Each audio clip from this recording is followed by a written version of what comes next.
Today, reading from Srimad Bhagavatam, Canto 4, Chapter 13, verse 47. I offer my humble obeisance and all the Vaishnavas assembled here. Although I have no qualifications at all for being here, I have been asked by Shyam Kishore Prabhu to speak on this verse today. And for the first time, I have not made any presentation. I'm just going to talk extempo. So please forgive me if I say anything wrong, and please feel free to add.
Evam Sanirvinnamananupograhan Nishetautaya mahodayodaya Nishetautaya mahodayodaya Alabdhanidro nupalakshito nribir Alabdhanidro nupalakshito nribir Ritva gato vena svam prasuptam Ritva gato vena svam prasuptam Evam sanirvana mano nripagrahan Evam sanirvinnamananupograhan Nishetautthaya mahadayodaya Nishetautthaya mahodayodaya Anathanidro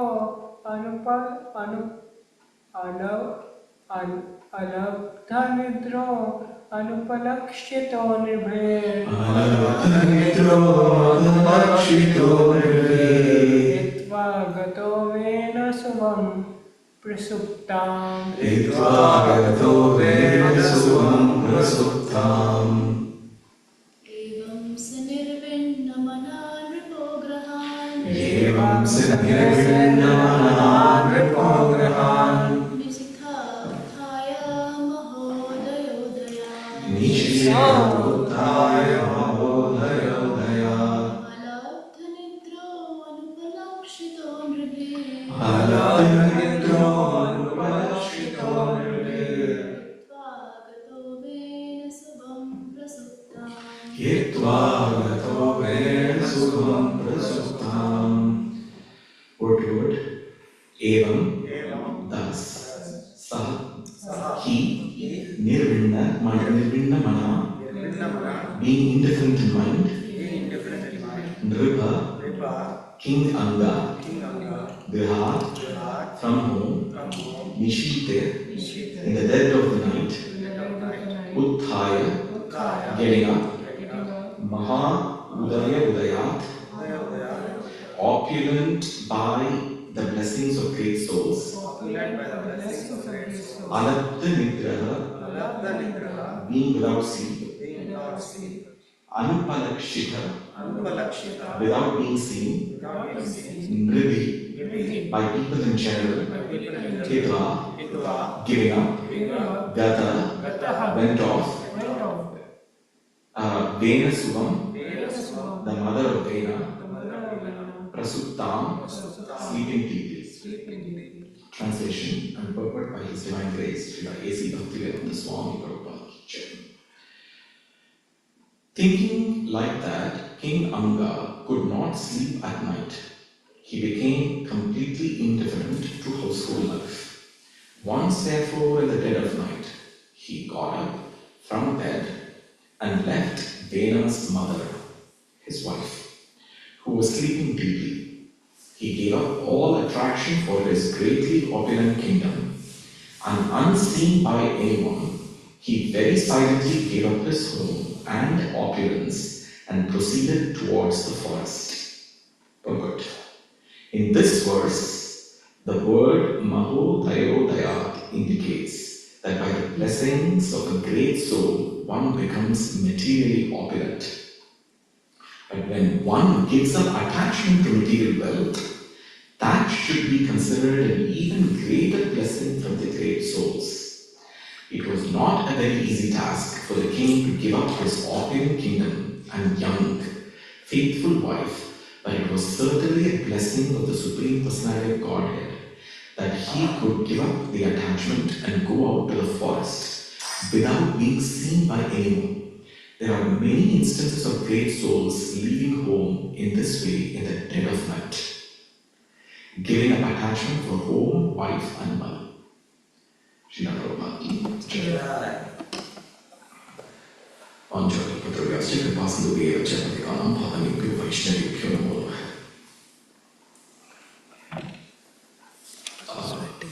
What? It's okay, bro. It'll be there. I'm going to close it. So,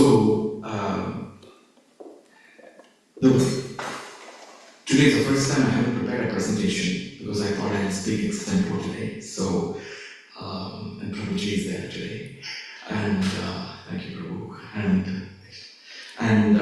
So the verse that the pastime that as soon as I saw this verse, the pastime that I thought we could really discuss today was the renunciation ceremony of Mahaprabhu himself.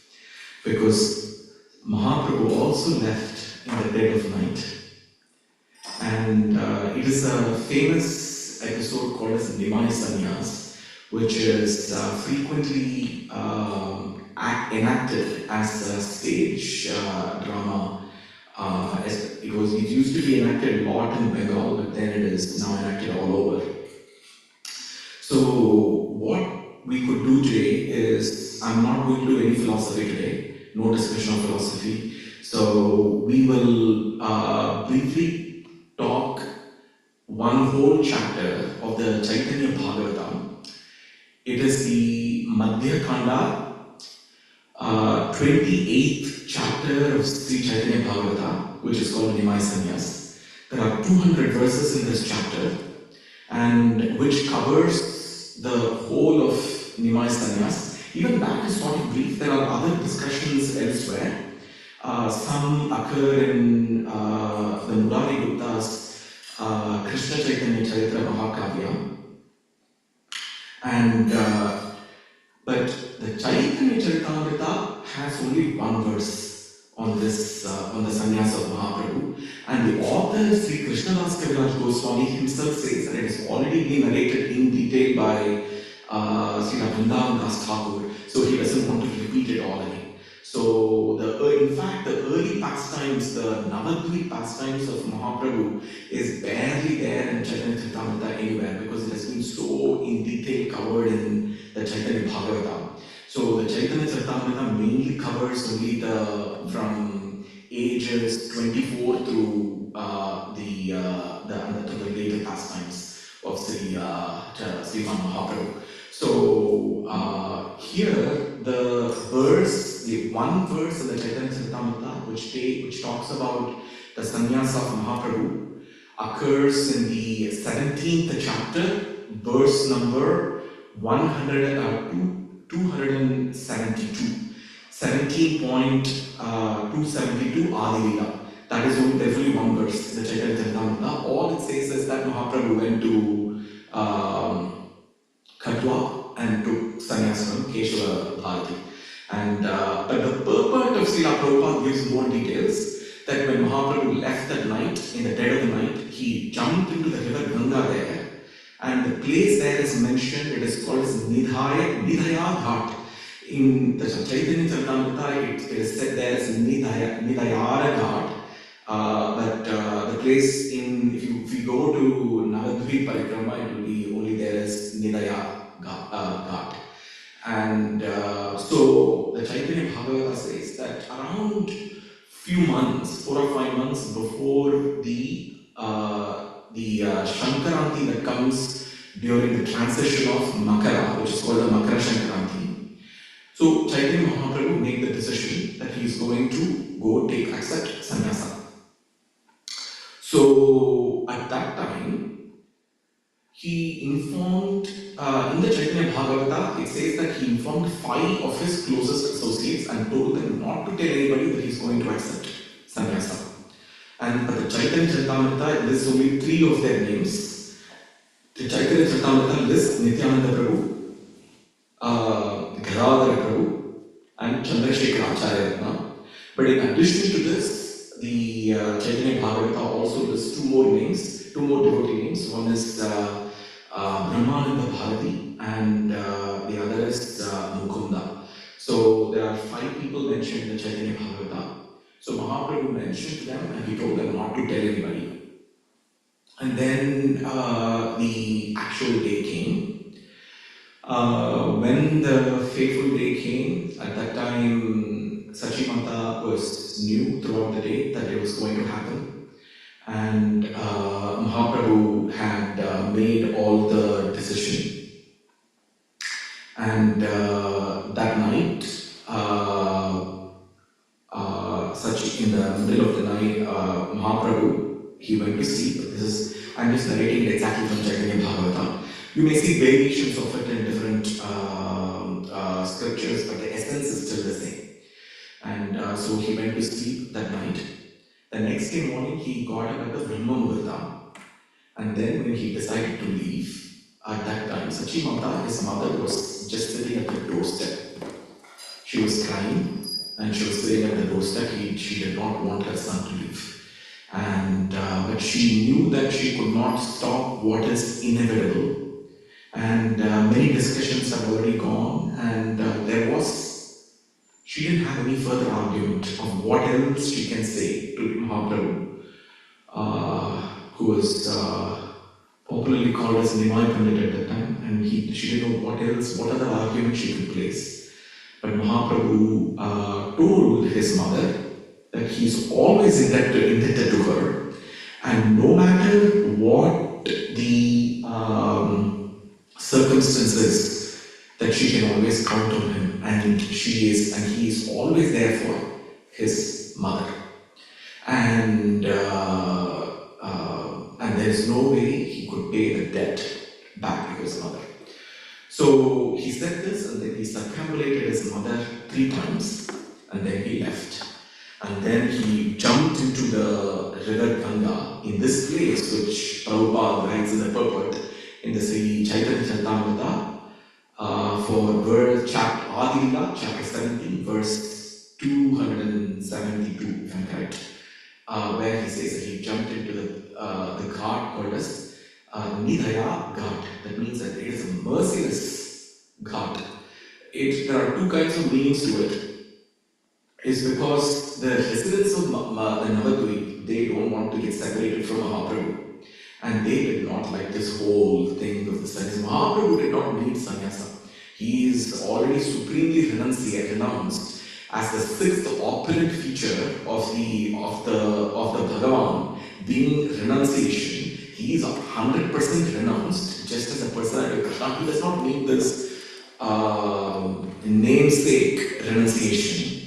But for the sake of the age of this Kali, he did want to take it. So the residents of Navadvip didn't want him to go, didn't want him to take this hardship, and didn't want him to do all these things. And therefore, the purport of the Chaitanya Charitamrita says that Mahaprabhu left them all mercilessly in that ghat called as the Daya Ghat. The other meaning which is given by Srila Bhaktisiddhanta Saraswati Thakur is that is the place where the river Ganga took away Mahaprabhu from he had such an amazing form and so beautiful, and his hair was so wonderful, and then that's where the river Ganga gave way for Mahaprabhu to leave, and so the ghat is merciless. So in 2 different ways it has been explained.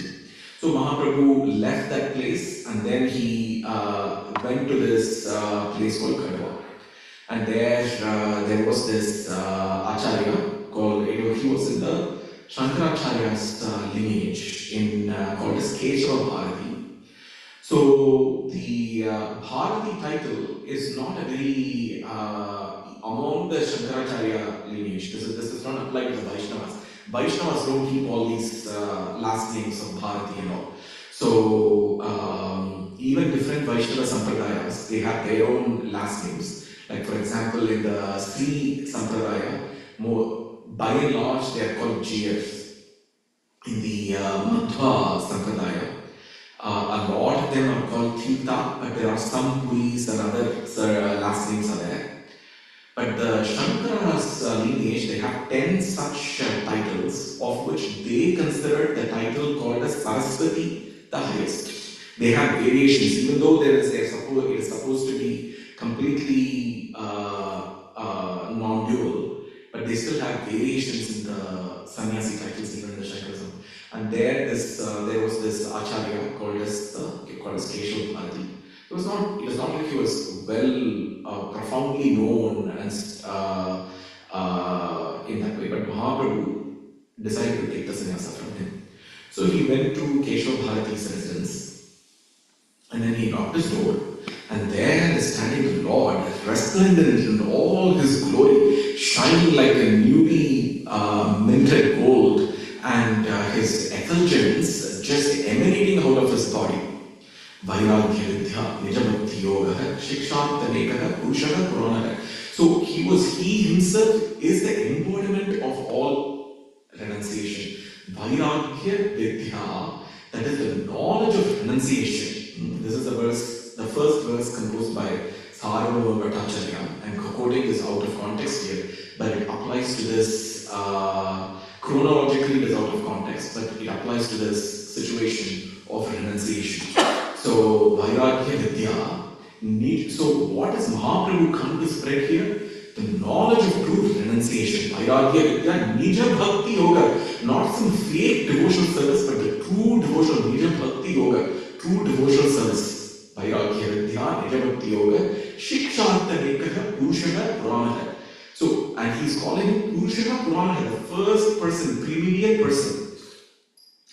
Vairagya Vidya Nijabhakti Yoga, Shikshantanekah Purushah Puranah, Shri, and who's that? Shri Krishna Chaitanya Shariradhari Kripam Purihi Tamam Prapadde. So he's offering his obeisance unto this personality, Krishna Chaitanya. So that personality called as Nimai Pandit, who is popularly called as Gauranga Mahaprabhu, is standing in front of this hut of Keshav Bharati, wanting to accept, take initiation from Keshav Bharati.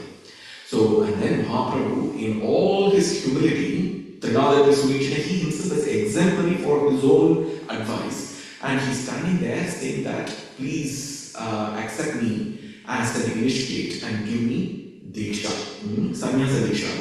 And Keshav Bharati here is bemused, he's not understanding what exactly is going on here. And in the middle of the night, okay, there's this sannyasi, there's this great person. He's already, Chaitanya Charitamrita states that Mahaprabhu met Keshav Bharati a few months ago in Mayapur, and then he already took permission from Keshav Bharati that he would come. So Keshav Bharati was expecting this according to Chaitanya Charitamrita. Chaitanya Bhagavata doesn't say all those instances. Whatever is not there in Chaitanya Bhagavata is covered in those verses in the Chaitanya Charitamrita.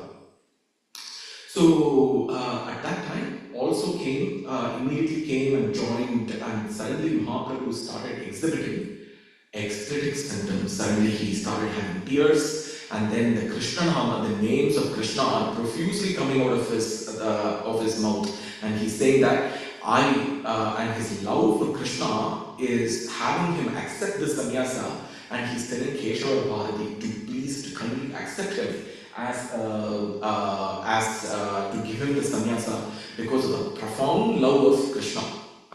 Jata Nurao Dhirachitta Uchehi Hasatyato Roditi Raudi Ghayati Munmadava Krityati Lokamage. This is Srimad Bhagavatam, Canto 11.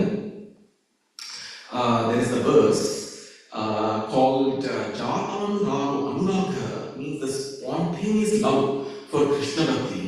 When it comes, Jata Nurago Dhirachitta Uchehi, such spontaneous love. What is the symptom mentioned in the Srimad Bhagavatam? Hasatyato, suddenly the devotee laughs. Rodhi, suddenly they cry. Rauti, their body trembles. Unmadavat means they become mad. Completely, they become mad. Nrityati, they suddenly dance. Loka Bahya, without caring for public. Because if you look at what public says, you won't be able to do these things. And people, when they read the Srimad Bhagavatam, they would wonder, where are these symptoms? Where are these? Who's exhibiting these kind of symptoms?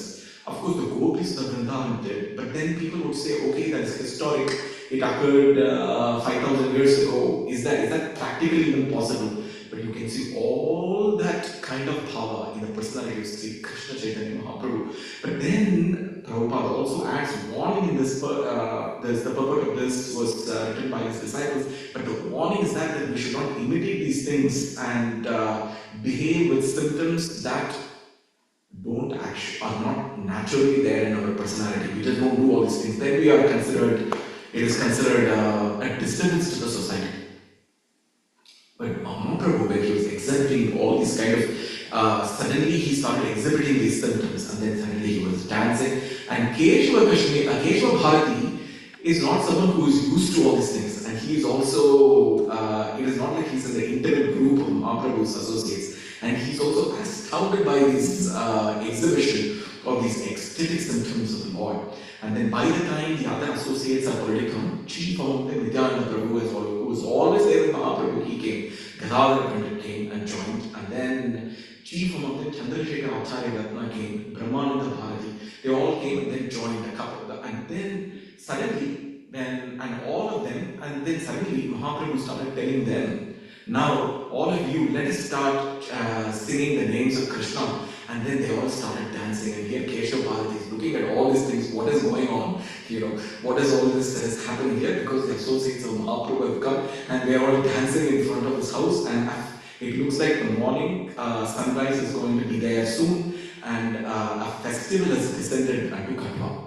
And then suddenly they are dancing, suddenly they are singing, and all of them, and the names of Krishna, and all of them sing Hare Krishna, Krishna Krishna, Hare Hare, Hare Rama, Rama Rama, Hare Hare.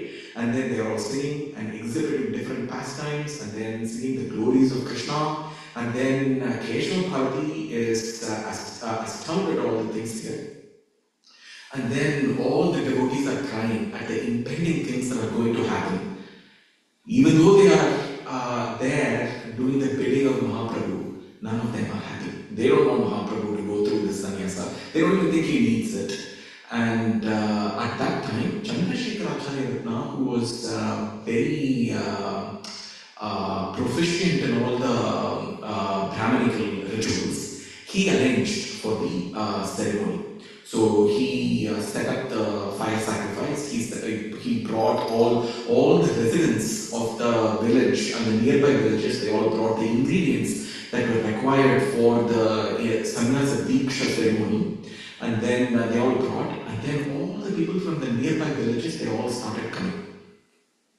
And they all started crying. They all didn't know what's happening. Here is a young person with such a beautiful hair, golden in effulgence, light emanating out of his body, and here what is going on? Everybody's come, and then they're all telling, oh, please don't accept sannyasa. This is why are you doing this? Okay, so it is, and then when they are, when all this is going on, suddenly Chaitanya Bhagavata says millions of people started ascending. There were not that many people in Navadvip at all. So where come all these people even came from? Surely it must be the Devas from the sky. So the demigods from the sky have descended, and because Navadvip doesn't have that kind of population. That too, it is in at the end of the 24th year of Mahaprabhu's pastime. That is what the Chaitanya Charitamrita, that verse says. Verse number 172. So at that time, there were not this many people there. So where come so many people came and descended, and the whole place was crowded? Surely the gods from the sky must have descended, from the heaven must have descended. And then, and with the tears from the devas themselves, the rituals started. And as the rituals started, at that time, the next event was supposed to start, and that is the hair cutting ceremony, which is, and nobody was happy about it. A barber was invited, and the barber himself was not very happy, and he didn't want to do this, and he didn't want to touch, and he thought, what kind of profession am I doing? Because he has to now cut this amazing, beautiful hair of Mahaprabhu. From a material angle, all this might look very, what is there in the hair and all these kind of things, but Mahaprabhu's hair is entirely spiritual in nature, and his beauty is transcendental. His form is so glorious, and it has been sung again and again by devotees in various ways. Wherever he went, the devotees have been mesmerized by his beauty. Even when he went to Varanasi, the capital of the Mayavadis, even there when he danced in front of the Bindu Madhava temple there, even the greatest of the Shankaracharyas there came and was astounded by the beauty. His name was called Prakashananda Saraswati. He was astounded by the beauty of Mahaprabhu's dance, and by just looking at him. So ordinary living entities, one probably has to preach so much in order for them for others to take up even slight Krishna consciousness. But Mahaprabhu was not like that. He was a benefactor. Namo Mahatmya. He was the most munificent. By just looking at him, people used to chant Krishna. By touching the dust of his lotus feet, people used to roll on the ground and exhibit all kinds of ecstatic symptoms of Krishna consciousness. So he could just, even what to speak of humans, animals in the Jharkhand forest used to dance with the Mahaprabhu's grace. So in this way, the barber, when he touched, but then Mahaprabhu had to convince him as well. And then he finally, with a prolonged ceremony, with tears, he finally shaved Mahaprabhu's head. And then there Mahaprabhu looked resplendent in this as a monk, as a newly minted sannyasi, as such with a glaring effulgence and wonderful beauty. Mahaprabhu was sitting there, and then he adorned, the Chaitanya Bhagavata says that he adorned this wonderful saffron robes, and he was looking so brilliant as an effulgent sun. He was, Mahaprabhu was sitting there. At that time, see, the Keshava Bharati, he told Mahaprabhu that there is really no reason for him to take, but if this is what he wants and this is the order which he's giving, and he will do his bidding. But Keshava Bharati understands that Krishna himself in his original form is sitting in front of him and asking him for this initiation. And even though Keshava Bharati is not qualified at all for this ceremony, but because of taking this order, and he knows that this is how he's going to enact his pastimes in this world, and so he would go ahead and do. At that time, Keshava Bharati thought, what kind of name should I give this person, to the Lord? And then he thought, and he did not feel like he would give this title called Bharati. He didn't feel like it was appropriate. And What is it? What name? the title Bharati, because it was Keshava Bharati. So the initiate will also get the title Bharati, like father to child. So, but so Keshava Bharati said it is not befitting giving the title, some title, and say Bharati for the Lord himself. And then at that time he didn't know what to do. At that time, the goddess of learning, Saraswati Devi, came and sat on his tongue. That is what the Chaitanya Bhagavata says. So there are numerous occasions in Chaitanya Mahaprabhu's pastimes where the goddess of learning, Saraswati Devi, had to come and stand in the tongue of the devotees to make them understand and even speak words. A similar event happened when Mahaprabhu was around 16 years old. At that time there was, I'm digressing for 2 minutes, there was a Pandit called as a Digvijaya Pandit who called Keshava Kashmiri. He came from Kashmir, he came to Navadvip. At that time he lost in front of Mahaprabhu. At that time, in the night time, he had won in front of him. Every assembly throughout the world he had won. From Kashmir all the way in India, nobody could defeat him, and so he was called Digvijaya Pandit. But then in front of a 16-year-old boy, I think Mahaprabhu was 12-year-old at the time, I have to check, 12-year-old I think. And he lost, and here he was Nimai Pandit, and he lost in front of him. And then he was thinking, what is this? He was blaming Saraswati Devi that because Saraswati Devi is supposed to be in his tongue and giving him victory everywhere, but then in front of an ordinary boy, then you have given me the greatest defeat of my life at that time. Saraswati Devi, he was a great upasaka, and so she came in front of him and she told him, Arya Janina Saksha Krishnam Gauranga Pandita. So Arya means a civilized person. So this verse appears in the Murari Gupta's Krishna Chaitanya Chitra Mahakavya. And there she says, please know, Sakshat Krishnam Gauranga Pandita. So you are thinking that this is some Nimai, whatever, but this person whom you are calling as Nimai is none other than who is he? The Lord Himself. And what does Saraswati Devi says? And then I forget the next line. Kim Kuru Janardhane, whoever was he, the same in the Kuru, whoever defeated all of them, and the same Janardhana is standing in front of you and you're not able to see his identity. He is my master, my husband, my master, and you are making me stand in front of my own master, and you are asking me to talk. And how is that possible? And therefore she tells them to go tomorrow morning, go take, and then Mahaprabhu goes and gives some advice to Digvijay Pandit, and then he goes, joins the Nimbaka Sampradaya in Vrindavan later. So that is the pastor. And then in the same way, Saraswati Devi enters the tongue of Keshava Bharati, and then tells and gives the name to Keshava Bharati as Krishna Chaitanya, which means Krishna consciousness. So the word Chaitanya means consciousness. The word Krishna consciousness means Krishna Chaitanya.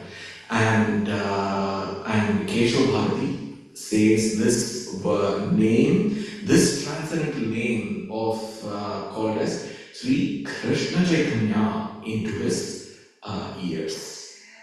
And Mahaprabhu was very happy as soon as he hears the name as Krishna Chaitanya.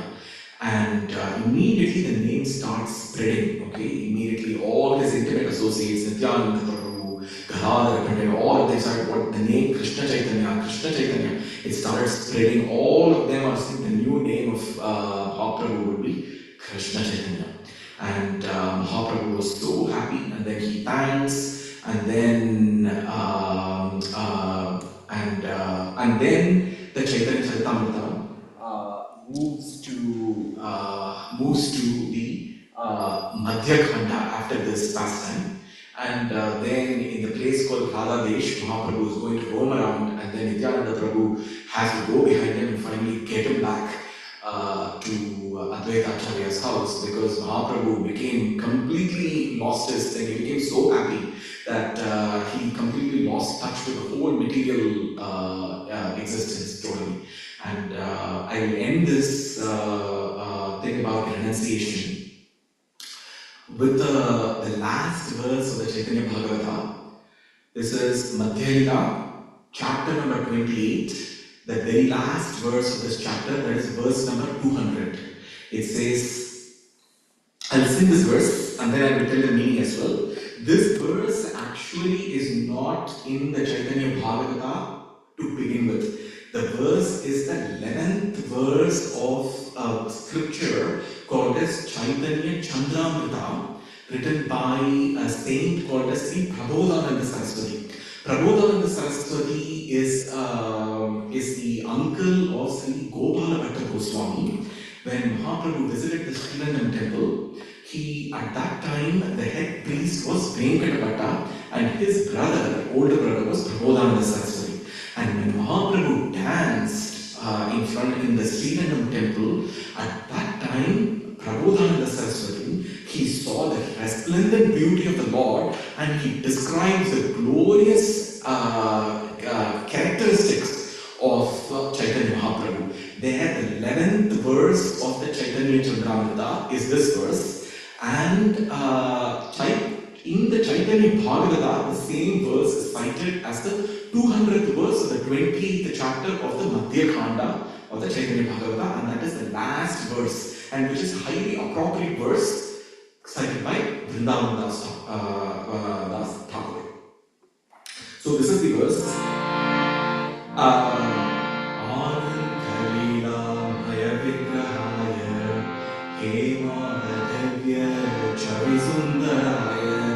Tasmai Mahaprema Rasa Pradaya Chaitanya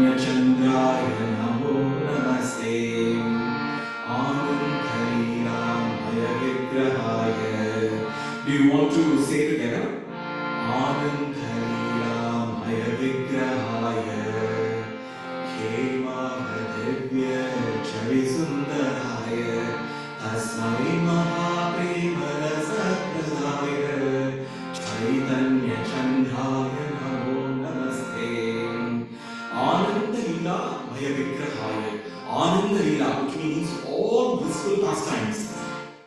Ananda Lila Med Vigrahaya. If you take all the blissful pastimes and make it into a form. Ananda Lilamaya. Okay, so full of blissful pastimes. If you can make a personality out of it, if you can make a form out of that, that is what Prabodhananda Saraswati saw. Ananda Lilamaya Vigrahaya Hema Devya Chali Sundaraya. Hema means golden. Okay, it is not some ordinary gold. It is Divya, which means transcendental gold. Transcendental gold is pure spiritual gold. Mahaprabhu's form was so golden with glaring effulgence that all he could see was transcendental gold. Chali Sundaraya, such exquisite beauty in this form. Tasmai Mahaprema Rasapradaya. And what is this form doing? Mahaprema Rasa, the mellow, the supreme mellow of rasa is, if we translate as mellow, Mahaprema Rasa, that spontaneous supreme love, Prema Rasa, he is freely distributing. Prema Rasa Pradaya, he is distributing it. By just his personality, he doesn't need to talk, he doesn't need to say anything, he doesn't need to say a word. Tasmai Mahaprema Rasa Pradaya, Chaitanya Chandraya Namo Namaste. That is the moonlight Chaitanya. I offer my humble obeisance. So in this way, this is the 11th verse of the Chaitanya Chandramrita, and the same verse appears as the 200th verse of the 28th chapter of the Madhya Khanda of the Chaitanya Bhagavata. I'll sing this one last time and then we'll stop. Anandalilam Vigrahaya Hema Devya Chali Sundaraya Tasmai Mahaprema Rasapradaya Chaitanya Chandraya Namo Namaste. Vanchakalpatarubhyascha Kripa Sindhubhyeva Cha Patitanam Pavanebhyo Vaishnavebhyo Namo Namah. If I have said anything wrong, anything incorrect, please forgive my offense. And I feel very humble to speak in front of Sachishta Prabhu here. If you want to add anything, Prabhu, please feel free to do so. There are so many renunciates in the Vaishnava Sampradayas, but I thought when I saw the word somebody left at the dead of the night, I was reminded of Chaitanya Mahaprabhu, so thought we can talk about Mahaprabhu himself today. So thank you very much. Hare Krishna. Hare Krishna. Amazing class, Prabhu. So, Thank you. one connection or realization is, I was in Mayapur, Yatra, Raj, and last day I fell sick 2 days. Oh. And the last day I wanted to go to Yatra before I was traveling back. And that was the day they were going to cut off. And I was lamenting that I missed to go to Katwa and then hear the Katha. And just yesterday I came back, and no context that you are going to take to Katwa for this pastime, because you're reading different books. And then as soon as you said that, I was thinking, it's a divine arrangement that I'm hearing this Katha, which just connected from last day of Yatra to, I just landed last night and then today I'm hearing this. Thank you so much. One thing, I forgot, so why Mahaprabhu has gone to Keshav Bharati for that connection, because he is from different sampradaya. So there is something was told, no, like before. I'll give you a little bit what I know, Prabhu, and then you can add on, because I'm sure you've heard from other Vaishnavacharyas and from your own reading. So our sampradaya is not sannyasa-based diksha in general. It is the Harinama diksha is the main diksha through which the lineage is there. So our lineage is not through Keshav Bharati. It is through Ishwara Puri Maharaj, who is the actual spiritual master of Mahaprabhu. So when Mahaprabhu went to the Vishnupada temple, the Gadadhar temple in Gaya, there he met Ishwara Puri Maharaj, who is in the Madhva Sampradaya. So our connection is not through the Mayavada lineage at all. It is a Vaishnava Sampradaya through from the Madhvacharya through Mahadeva Lakshmipati Tirtha, Mahadevendra Puri, Ishwara Puri Maharaj, and then from Mahadevendra Puri you also have Nityananda Prabhu, Advaita Acharya, all of them are coming through Mahadevendra Puri. And Mahaprabhu took initiation from Ishwara Puri Maharaj. So the Harinama Diksha is the main Diksha. That is how the lineage is described. So, like even if you see the Bhagavad Gita, the 32 spiritual masters, you won't find the name Keshav Bharati. You will find only Ishwara Puri Maharaj. And where does the 32 names come from? It comes from Baladeva Vidyabhushana's Govinda Bhashya. That is where the 32 names are taken from. Because the Ramanandis in the Jaipur's Radha Govinda temple, when they argued that the Gaudiya Vaishnavas don't have any commentary for the Vedanta Sutra, at that time Sri Baladeva Vidyabhushana had to fight it. There he says that this is an authentic sampradaya and gives the whole lineage there. And then Bhakti Siddhanta Saraswati Thakur, he gives the full lineage up to him in his books. So Keshav Bharati is not in our lineage. It is for convenience sake, Mahaprabhu did go there. But Mahaprabhu is a person of Godhead. So there are so many things to it. So I'm just adding it up. The second thing is, he doesn't need to take sannyasa from that person, this person. He, as a supreme transcendent autocrat, can decide what to do, whom he can take from. And so there is no distinction for him, and he sees the pure heart. And when he sees that here is the personality, who is personality from whom initiation can be taken, he awards that that position to that soul. So that is the second point there. The third point is, there are acharyas even in the Shankaracharya lineage whom Chaitanya Mahaprabhu is accepted as Vaishnava devotees. The chief among them was called as Sridhara Swami, and who wrote the first existent Bhagavatam commentary was written by Sridhara Swami. And Chaitanya Charitamrita itself says that when Madhavacharya, when he went to Puri and he said he won't accept Sridhara Swami's commentary, Mahaprabhu said those who don't accept Swami, he does not accept them.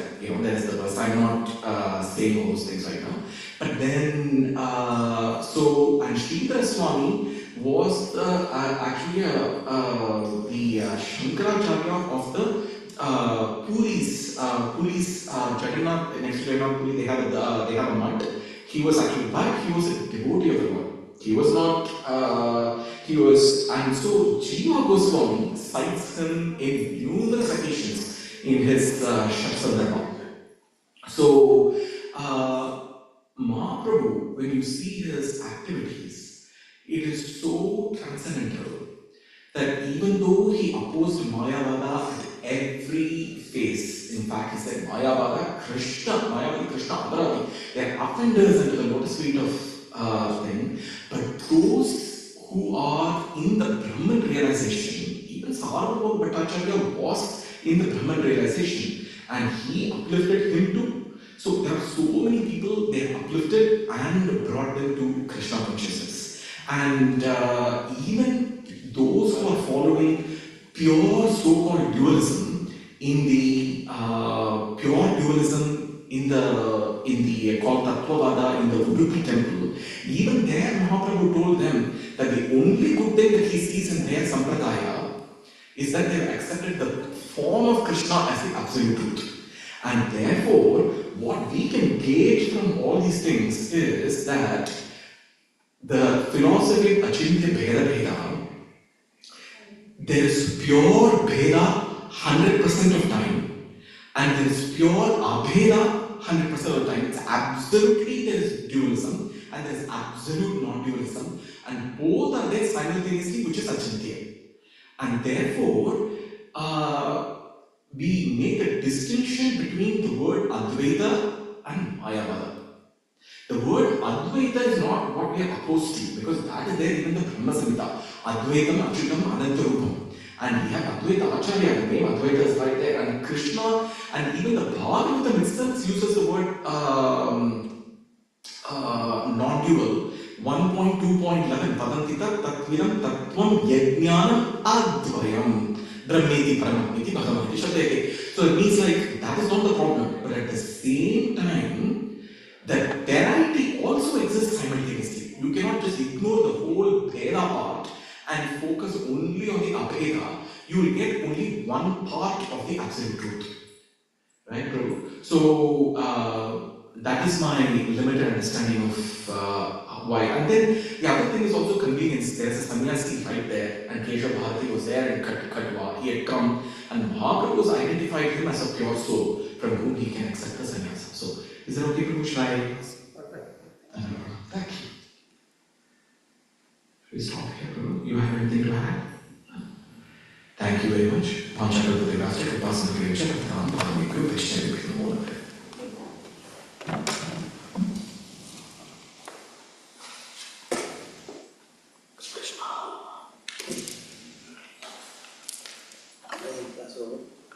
Thank you, Prabhu.